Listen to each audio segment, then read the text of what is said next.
What if I tell you that you can move to UK for 2 years without any job contract? In those 2 years, you can try out living, get some experience of working, traveling abroad, and for all of this, you do not need any job contract or any kind of sponsorship. If your age is above 18 and if you have 2.5 lakh rupees or equivalent amount of 2,530 pound in your account, then you are eligible for this special visa that UK government is offering.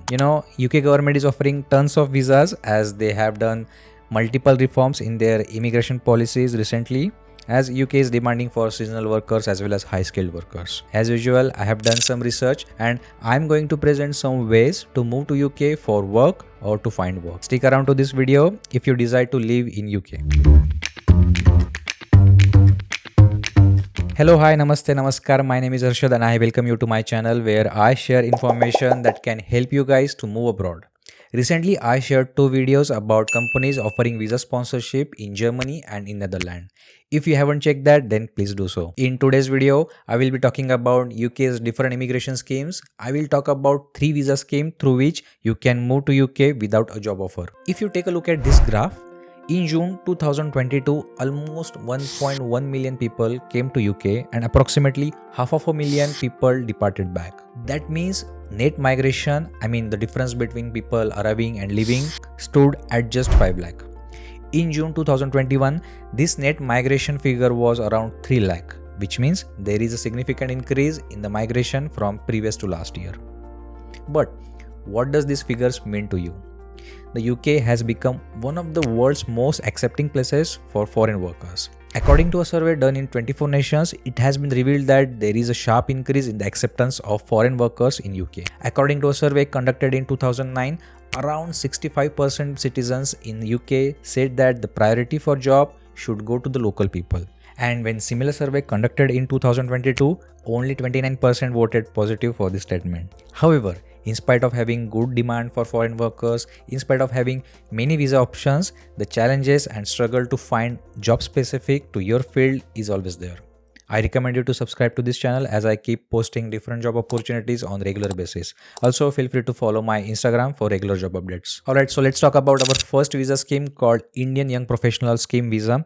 This visa is only for Indians, as the name says. It allows Indian citizens between 18 to 30 years old to live and work in UK for up to 2 years. The UK and India have signed an ambitious new migration partnership through which Indian citizens will get a chance to live and work in UK under this new scheme. The intention of this scheme is to increase mobility of young people between India and UK. It has some similarities to the existing Youth Mobility Scheme visa, which is a similar type of visa but for other countries. So if you are not from India, then don't worry, I'm going to talk about that visa shortly. But this Indian specific visa will allow up to 3,000 Indian nationals to come to live, to work in the UK for up to the period of 2 years.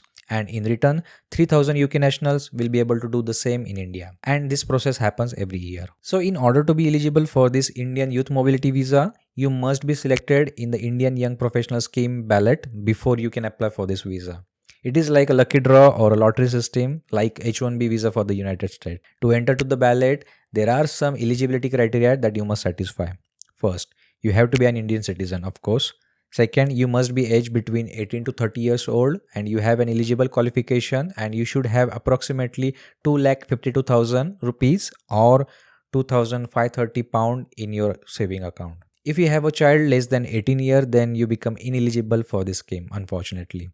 Also remember that the amount I specified should be there in the account for at least 1 month before you apply for this visa. Now let's talk about the second visa in the list called Youth Mobility Visa.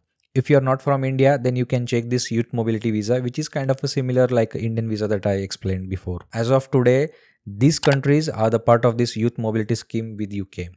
People from Hong Kong, Japan, South Korea and Taiwan also need to enter to the ballot like Indians. And eligibility criteria for this visa is exactly similar as I mentioned for the Indian Mobility Visa. Now let's quickly understand how to apply for this Youth Mobility Visa scheme. Step 1. Check your eligibility. Step 2. Register yourself for the ballot or the lucky draw. So this ballot application opens up time to time. Last ballot application was opened up in the month of February. Next ballot you can expect to be opened in the month of July. You can find details on this official link. You enter the ballot by sending an email. Strictly only one ballot entry can be submitted per person. Any duplication will not be counted. Ballots will open for 48 hours. All emails received within those 48 hours will be entered into the ballot. You will get an automatic reply confirming your entry. How and what you should write in the email? Well, your email must be in English, of course, and it should look like this. Step 3. Once you get successful in the ballot, you will receive an invitation letter from the UK government, and you then have 30 days to submit your visa application and pay the visa fees. You can apply online through this link. I will put this link in the description, don't worry. You have to pay the application fee, which is around £259 at this point of time. Now imagine you got your visa through this ballot scheme. Let's understand what you can do or you cannot do under this visa scheme. So you can of course study, but for some courses you will need an academic technology approval scheme certificate. You can work in most of the jobs. You can be self-employed under some condition. You cannot extend your stay. You cannot apply for the most benefits of the government, and you cannot include family members on your application. They must apply separately. You cannot work as a professional sports person, for example, coaching or teaching someone in the sport industry. If you do not fit in any of the above mentioned visa categories, then don't worry. There is a third option that might be of your interest. So this third visa in my list is called the Global Talent Visa. Global Talent Visa has been introduced for the talented and promising individuals in specific sectors who wish to work in UK. It previously also called as Exceptional Talent Visa, and it has been renamed in the February 2020.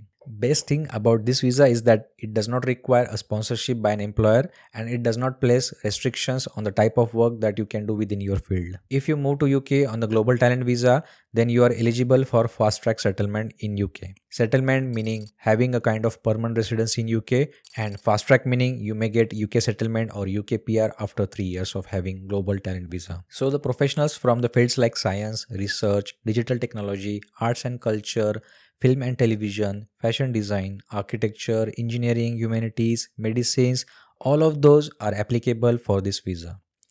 So the visa application must first obtain endorsement from one of the 6 endorsing bodies before making the visa application. Now, what are those endorsing bodies and what is the meaning of endorsement? Let's quickly understand. There are basically 6 government bodies, or let's say authorities, who gives you approval after assessing your application. There are in total 6 bodies, as you can see here. You will need to decide which endorsing body is best placed to consider your particular skill set in the field relevant to you. All those 6 bodies have different requirement or criteria to decide whether your application is either exceptionally talented or recognized as promising talent, meaning they get this feeling that this individual looks promising. I mean, this explanation might sound complicated, but trust me, this is not complicated at all. Now, let's understand how this endorsing works. At the endorsement application stage, a relevant endorsing body will assess your skills, your abilities and achievements. Having considered your application, they will advise the Home Office, which is the immigration authority, with their decision. If they consider your application, your provided information, your skills, your experience altogether as an exceptional talent, or if they think you are into the field which is emerging and you fits in the concept of promising or emerging talent, then they will give a green signal to further immigration authorities of UK, and eventually you will be granted with the endorsement letter. Once you get a positive endorsement, you will receive a letter of endorsement. Then you can submit your stage 2 visa application within the 3 months from the date of your positive endorsement letter. The final immigration decision will be taken by the Home Office only. The overall cost for this Global Talent Visa is £608. Let me know if you want me to make a detailed and thorough video about Global Talent Visa, like how and where to apply, what documents are required and so on. I will put some links in the description that explains everything about those types of visas that I have talked in this video. I hope you find this video somewhat useful. Please hit the like button and subscribe to this channel if you are planning to move to Europe or UK in coming future. I'll see you in the next one. Meanwhile, take care, stay healthy and stay wealthy. Bye bye.